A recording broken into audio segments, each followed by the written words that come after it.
इसमें पहला पहला वाला में आपका क्या है, क्वेश्चन क्या है, द्वितीय हरित क्रांति का स्वरूप कैसा हो। ठीक है, तो पहला हरित क्रांति आपको बताए थे ना, वहां पॉजिटिव निगेटिव सब पक्ष बताए थे कि नहीं। हाँ, अब वहां से हम लोग जब पॉजिटिव लेकर के आए थे तो उसके बाद चल करके ये हमारा कहाँ आ गया था, किसी विशेष फसल पे आधारित हो गया था, याद आया, फसल पे आधारित हो गया था। उसके बाद ये कहाँ ज्यादातर हुआ, जहां जो क्या था, सिंचाई व्यवस्था और शिक्षित वर्ग के किसान थे, उसके लिए। तो हमको ये वाला चीज तो नहीं करना है ना, हमको तो ओवरऑल सबको ध्यान में रखना है, याद, यही सब चीज तो लिखना था। उसके बाद यहाँ दूसरा क्वेश्चन है, यदि पूर्ति हो जाती है तो किसानों की आत्महत्या रुक जाएगी। अच्छा, वैसे भी आप लोग बताइए, आत्महत्या लोग क्यों करता है? कॉमन सेंस की बात है, आत्महत्या लोग क्यों करेगा? आर्थिक स्थिति खराब हो जाएगी, ठीक है ना। अब आर्थिक स्थिति खराब हो जाएगी, यही लाना चाह रहे हैं। आर्थिक स्थिति आदमी का कब खराब होगा? पैसे की कमी, ठीक है, पैसा का कमी तो हो जाएगा। अब किसान है आदमी, तो उसके पास पैसा का कमी कैसे हो गया? अब ये मान लो ये किसान आदमी है, ये कौन है, किसान है, इसके पास 1 बीघा का जमीन है, करो, ये तो सिर्फ इसी पे निर्भर है ना, और एक्स्ट्रा स्रोत तो है नहीं। अब मान लो कि इस बार यदि हमारा फसल नष्ट हो गया, सपोज करो बाढ़ आ गया, सूखा पड़ गया, या किसी एंगल से नष्ट हो गया, तो नेक्स्ट बार तो फिर यही कृषि का काम करेगा, और तो कोई दूसरा काम करेगा नहीं। और दूसरा काम नहीं करेगा, फिर यही काम करेगा, तो किसके पास पहुंचेगा? साहूकार के पास पहुंचेगा, बैंक के पास पहुंचेगा। तो कर्ज ऑलरेडी यहाँ है, ठीक है, और दूसरा फिर यहाँ पे गया और फिर लॉस हो गया, ठीक है। तो एक तरीके से जब आप कर्ज के तले दब जाते हैं तो मजबूरन लोग क्या करने लगता है, आत्महत्या करने लगता है। तो कर्ज जो ले रहा है, तो हम लोग यहाँ देख सकते हैं, अभी जो आगे पढ़ेंगे ये पढ़ेंगे कि जस्ट देखिए ऋण के स्रोत, ऋण के स्रोत उस दिन लिखाए थे ना। इस ऋण के स्रोत में हम लोग 3 तरीके का ऋण देखे थे। पहला ऋण कौन था? अल्पकालीन। दूसरा कौन सा? मध्यकालीन। तीसरा कौन सा था? दीर्घकालीन। अब बोलो बाबू, यदि अल्पकालीन ऋण लिया है, और ये कौन सा गैर संस्थागत बैंक कौन सा है? जो साहूकार है ना। हम 5 रुपया इंटरेस्ट पे आपसे क्या लिए हैं? ऋण लिए हैं। हमको लगता है दुनिया का सबसे एकदम ऋण पे लेकर के काम मत करो, ठीक है ना। अब मजबूरी होता है, ट्रांजैक्शन जब चलता रहेगा तब लोग देने के लिए पहुंच जाएगा, और उसके बाद तो एकदम छोड़ो, इस पे चर्चा नहीं करते हैं, तो वही ठीक है ना। चले आगे बढ़े। तो ये गैर संस्थागत, अब मजबूरी में तो ले लिया बाबू, अब आगे फ्यूचर तो जान नहीं रहा है। ये भी कृषक है, आगे का यदि वो भविष्य जानता तब आराम से वो ऋण चुका सकता था, लेकिन जिस साल वो फसल लगाया उसी साल हो सकता है कि बाढ़ आ गया। एक तो ऑलरेडी कर्जा लिया था, ऊपर से और कर्ज के तले में दब गया। तो ये सभी क्षमता जो है कहाँ? महाराष्ट्र, राजस्थान, गुजरात, वहां के कृषक लोग ज्यादा आत्महत्या करते हैं। एक अभी एनएसएसओ अपना रिपोर्ट दिया है, उस रिपोर्ट में दिया है कि जो डेवलप स्टेट है ना, विकसित राज्य है, वहां पे किसान ज्यादा आत्महत्या कर रहे हैं, ठीक है। और जो अशिक्षित है ना, जहां शिक्षित है वहां के किसान जो है ज्यादा आत्महत्या कर रहे हैं, और जहां के किसान अशिक्षित हैं, ठीक है ना, जैसे हमारे बिहार है ना, उत्तर प्रदेश, अशिक्षित किसान है, ये कम हत्या करते हैं। क्यों? ये जानते हैं कि एकदम सब चीज करो लेकिन कर्जा मत लो। मूर्ख आदमी से सलाह लेगा तो क्या बोलेगा? ना, भूखल मर जाएंगे लेकिन कर्जा नहीं लेंगे, ठीक है। और वो लोग सोचता है कि हम थोड़ा सा और डेवलप कर जाए, क्लियर है। तो ये चीज हो गया। तो गैर संस्थागत ऋण में हम लोग देख लिए थे। संस्थागत का काम कौन करेगा? तो आरबीआई करेगा या सरकार करेगी, यही वाला पक्ष देखना है। और इसके तहत हमको क्या क्या देखना है, तो बाबू देख लो, एक व्यापारिक बैंक, साख समिति, भूमि विकास बैंक, आरआरबी, नाबार्ड और अग्रणी बैंक, इतना हम लोग देख लेंगे जो हमारा ऋण देने का काम करता है। किसको? स्पेशल। ये काम किससे जुड़ा हुआ है? कृषक वर्ग के लिए। बात समझ में आया?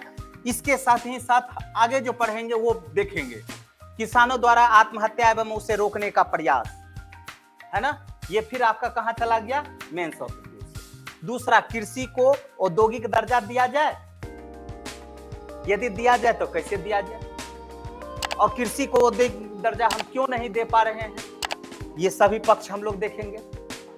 ठीक है, कृषि पर आयकर क्यों और कैसे अध्यारोपित किया जाए। ठीक है, कृषि पे आयकर मतलब इनकम टैक्स क्यों और कैसे अध्यारोपित किया जाए। ठीक है, यदि औद्योगिक दर्जा देंगे तो हमको कृषि पे आयकर लगा देंगे, क्या दिक्कत है, नहीं समझे, मतलब ये यदि सक्सेस तो ये भी सक्सेस, हमको यहां पर भी इनकम आएगा। क्लियर। उसके बाद भारतीय कृषि मानसून का जुआ है, यहां से तो आपको निबंध भी आ जाएगा, और बिहार से जुड़ा हुआ यहां निबंध आपको रहेगा ही रहेगा, बिहार के परिप्रेक्ष्य में, और वो भी परिप्रेक्ष्य में, कृषि से नहीं दे, ऐसा हो नहीं सकता, नहीं समझे। तो ये टॉपिक आपका इतना यदि हम लोग कवर कर लेते हैं तो आपका सत्यनारायण महावन का कथा समाप्त हो जाता है। उससे पहले प्रथम हरित क्रांति का हम लोग एकदम चार्ट्स के थ्रू के माध्यम से देखे थे, देखा हुआ है ना, सब चीज हम चार्ट के माध्यम से बताए थे। प्रथम हरित क्रांति से क्या लाभ हुआ, क्या हानि हुआ, और द्वितीय हरित क्रांति कैसा होगा, वो सभी हम लोग सबक लेते चले थे। उसके बाद कृषि के हम लोग ऋण लेकर के आ गए थे कि ऋण के स्रोत किसके लिए, कृषकों के लिए।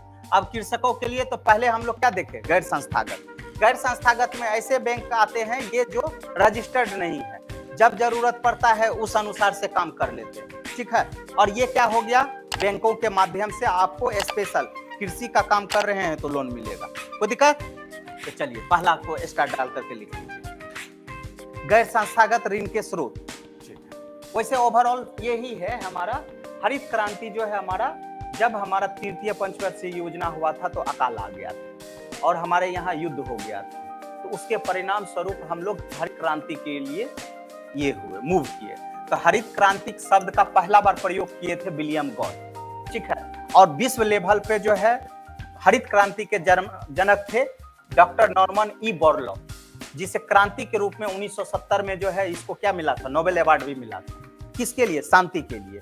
इन्होंने क्या बनाया था, सोनारा और लर्मा लोजो, ये गेहूं का परिष्कृत आइटम था, इसको ट्रांसफर किया गया इंडिया, और भारत में जब किया गया तो इसका देखभाल किसको दिया गया, एम.एस. स्वामीनाथन को। तो भारत में इसके जन्मदाता कौन कहे जाते हैं, एम.एस. स्वामीनाथन को। और किसके काल में हुआ था, तो इंदिरा गांधी के काल में। और कृषि मंत्री कौन थे, सी सुब्रमण्यम। ठीक है, ये सभी थे। इनका दो चरण हम लोग स्टेप बांटे थे, 66 से लेकर के 87 तक, जिसको हम लोग सेंट्रलाइज रेवोल्यूशन कहते थे। बात समझ में आया। दूसरा 87 के बाद जो है हमारा जो है ये स्पेशल आ गए कि चावल, ज्वार, बाजरा, गेहूं, मक्का सब पे देंगे, और प्लस पूरे भारत में ये करेंगे। और यहाँ पे था क्या, गेहूं पे सिर्फ केंद्रीकृत, और ये पंजाब, हरियाणा और पश्चिमी यूपी के क्षेत्र में सफल रहा था। अर्थात यहाँ पे जहाँ पे सिंचाई की व्यवस्था उन्नत थी वहां पे ये हो गया। तो यही मेरा सफलता का राज हो गया। ठीक है, तो सफलता दिख गया। असफलता क्या दिखा कि ये वही सफल हुआ जहाँ के कृषक जो है क्या थे, सुदृढ़ थे, खरीदने के लायक पैसा था। ठीक है, फिर हानि क्या हो गया कि यहाँ का उपजाऊ भूमि जो है अब क्या होने लगा, धीरे धीरे कम होने लगा। क्लियर है, तो यही हमारा। फिर तब यदि इससे हम लोग सबक सीखेंगे तो इसी तरीके से यदि हम द्वितीय हरित क्रांति कर देंगे तो पहला और द्वितीय में अंतर क्या रहेगा। तो द्वितीय हरित क्रांति जो है कोई एक फसल विशेष पे नहीं करेंगे, ठीक है, बल्कि मल्टी, है ना, जितना भी फसल है सब पे हम लोग ध्यान दें। एक तरीके से इंद्रधनुषीय कार्यक्रम पे विशेष, ठीक है, यही हम लोग बताए थे। तो गैर संस्थागत लिख लीजिए। इसके तहत मित्र, रिश्तेदार, जमींदार, कमीशन एजेंट, साहूकार आदि आते हैं। इन पे भारत सरकार या आरबीआई का कोई नियंत्रण नहीं होता है। इन्हें देसी बैंकर भी कहा जाता है। अब आ जाइए संस्थागत। अब बाबू बोलिए तो संस्थागत कौन रहेगा बाबू, जो भारत सरकार और आरबीआई के अधीन काम करेगा। तो ऋण का 3 स्रोत हम दिखाए थे ना, 3 अल्पकाल के लिए। एक कौन सा था, अल्पकालीन। अल्पकालीन कितना दिन के लिए हम लोग लोन देंगे, 15 महीना के लिए। मध्यकालीन 15 माह से लेकर के 5 वर्ष, और दीर्घकालीन 5 वर्ष से एवं। ठीक है, ये दीर्घकालीन लोन जो होता है ना, स्पेशल कृषक को नहीं मिलता है। इसके पीछे भी बताएंगे बाबू। कृषक लोग जो है ना यहीं के चंगुल पे फंसे रहते हैं, यहाँ और यहाँ, उसके पास उतना आइडिया नहीं रहता, ठीक है। और यहीं पे कोई दीर्घकालीन ले लिया 10 साल का, 15 साल का, और क्या करता है तो चावल का जो है फैक्ट्री खोल दिया है ना, गेहूं का परिष्कृत फैक्ट्री खोल दिया, और वहां से वो लोन ले लेता है। तो जिसके पास पैसा है ना उसी के पास पैसा भी मिल जाता है, ठीक है ना। नहीं समझिए? चलो पहले अल्पकालीन में देख लेते हैं। तो अल्पकालीन में हम लोग पहले क्या देख लेते हैं, व्यापारिक बैंक। व्यापारिक बैंक, व्यापारिक बैंक तो आप लोग सब जानते हैं, जितना भी है एसबीआई है ना, टोटल अभी कितना व्यापारिक बैंक है, 14, ठीक है। पहले 14 था, फिर 6 हुआ है ना, 14 6 20 हो गया, 20 में से 1 घट गया, फिर 5 घट गया। व्यापारिक बैंक के बारे में आगे हम डिटेल बताएंगे कि कौन सा बैंक किस में मर्ज हो गया, ठीक है ना, कोई दिक्कत? ठीक है। तो व्यापारिक बैंक जितना भी है आप वहां से भी अल्पकालीन कितना 15 माह के लिए ऋण ले सकते हैं। कितना? केसीसी ऋण 50,000 तक का लोन मिल जाएगा, ठीक है ना। और कहानी बताए थे ना, ऋण माफ कर देंगे, ठीक है। चलो दूसरा, सहकारी प्रधान साख एवं समिति। ये संस्थागत है जो आरबीआई के अधीन काम करेगी और भारत सरकार के अधीन काम करेगी। तो आरबीआई के थ्रू जो काम करती है तो बैंक काम कर रही है। तो बैंक जितना भी व्यापारिक बैंक है वहां जाकर के आप केसीसी मतलब किसान लोन ले सकते हैं, जो आपको अल्पकालीन देगा। जितना भी कॉमर्शियल बैंक है वो मध्यकालीन और दीर्घकालीन लोन नहीं देगा आपको। इतना दिमाग में सेट नहीं हुआ? चलो फिर आगे, साख समिति, इसी में साख समिति दूसरा है, साख समिति क्रेडिट काउंसिल। भारत में साख समिति का गठन त्रिस्तरीय किया गया है। एक प्राथमिक साख समिति, दूसरा केंद्रीय या जिला साख समिति, तीसरा राज्य सहकारी बैंक। ये भी आपको ऋण देती है, ठीक है। प्राथमिक साख समिति, दूसरा केंद्रीय या जिला साख समिति, तीसरा राज्य सहकारी बैंक, ठीक है। अब देखो पहला को हम लोग देखते हैं, पहला वाला में लिख लो। किसी भी गांव या समुदाय के कम से कम 10 व्यक्ति मिलकर प्राथमिक साख समितियों का निर्माण कर सकती है। यह किसानों को अल्प समय के लिए ऋण मिलता है तथा इसकी पूर्ति और व्यवस्था जिला सहकारी बैंक के माध्यम से होता है, ठीक है। हो गया? चलिए बी, दूसरा, यह किसानों को मध्य या दीर्घकालीन उपलब्ध कराती है। इस वित्त व्यवस्था की पूर्ति राज्य सहकारी बैंक करता है। उसके बाद सी, यह किसानों को सीधे ऋण नहीं देता, यह किसानों को सीधे ऋण नहीं देता बल्कि प्राथमिक साख समितियों तथा जिला सहकारी बैंक के माध्यम ऋण उपलब्ध कराती है। इसकी वित्तीय व्यवस्था, अब देखो ये हमारा प्राथमिक साख समिति है, पहले सुनो। अब ये 10 आदमी मिल करके ये कमिटी एस्टेब्लिश कर लिया और इसका काम रहेगा कि 1 2 3 ये क्रेडिट रुपया देगा, ठीक है। तो ये 10 आदमी मिल करके प्राथमिक सेंटर पे बना देगा। अब ये लोन देगा तो कितना दिन के लिए? तो अल्पकालीन देगा, कम समय के लिए। अब अल्पकालीन देगा तो इसका फंडिंग पैसा कौन देगा? तो इसको पैसा ये देगा। इसको पैसा कौन देगा? तो ये देगा, केंद्रीय या जिला सहकारी संयोजक देगा, ठीक है। कोई दिक्कत? अब ये वाला चलेंगे तो ये आपको मध्यकालीन और दीर्घकालीन लोन देगा कृषक। अब इसको पैसा कौन देगा? तो ये देगा राज्य सहकारी बैंक, ठीक है। और राज्य सहकारी लोन नहीं देता है बल्कि ये खाली क्या करेगा? फंडिंग व्यवस्था करेगा। ये इसको देगा और ये इसको देगा। नहीं समझ में आया? यहां फंडिंग दिया तो इसको पैसा कौन देगा? तो इसको देगा पैसा नबार्ड, नबार्ड देगा। नहीं समझे? नबार्ड फंडिंग इसको किया, ये इसको किया, ये इसको किया और आपका लोन जो है डिस्ट्रीब्यूट हो गया, ठीक है ना। ये वसूलेगा, यहाँ जमा करेगा, ये वसूलेगा, यहाँ जमा करेगा, ये वसूलेगा, इसको जमा कर देगा। क्लियर? दिमाग में सेट हो गया ना? तो यही हमारा क्रेडिट वाला हो गया। अब दूसरा, भूमि विकास बैंक, ये देखो, ये क्लियर हो गया। बोलो बाबू, व्यापारिक बैंक क्लियर हो गया, साख समिति क्लियर हो गया, भूमि विकास बैंक। इसको बंधक बैंक भी कहते हैं बाबू। मतलब जितना भी आपके पास लैंड है, लैंड को रख करके आप क्या ले सकते हैं, लोन ले सकते हैं, ठीक है ना? भूमि विकास बैंक, इसे भूमि बंधक बैंक भी कहते हैं। ये ऐसे लोन नहीं देगा बाबू, ये बैंक ऐसे लोन नहीं देगा। वहां पे क्या था, वो सभी आपका डॉक्यूमेंट देखा, कागज देखा, आपको लोन दे दिया। लेकिन इसके पास जाइएगा आप लोन लेने के लिए तो बोलेगा जाओ जमीन का रसीद लेते आओ, ठीक है ना? वो जमीन तुम्हारे नाम से है कि नहीं है, जमीन जितना रखोगे उसका वैल्यूएशन निकाला जाएगा, उस वैल्यूएशन के आधार पे आपको क्रेडिट मिलेगा, लोन मिलेगा। बात समझ में आया? तब भूमि विकास बैंक क्या लिखे?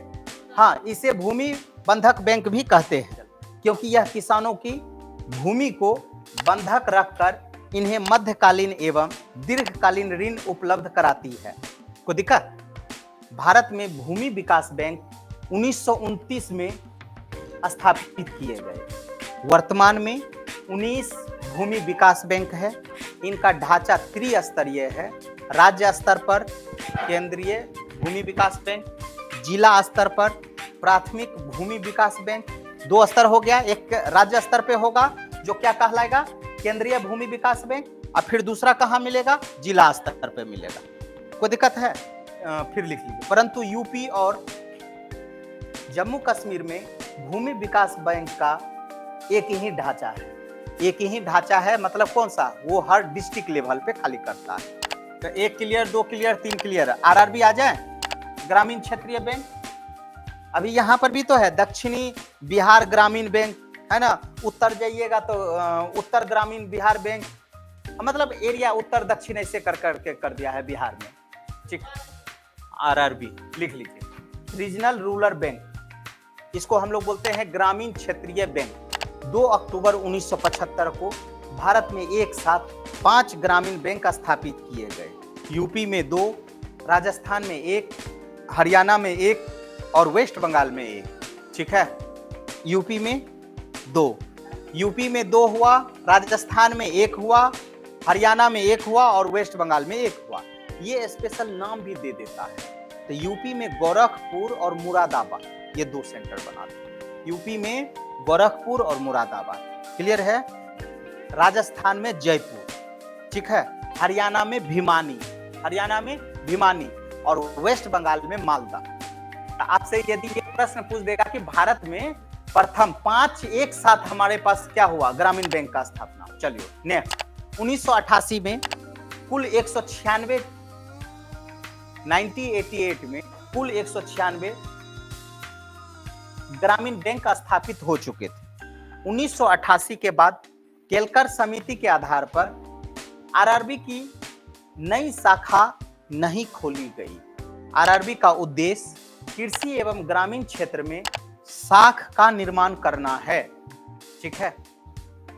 आगे आरआरबी अपने उद्देश्य की दिशा में सफलतापूर्वक कार्य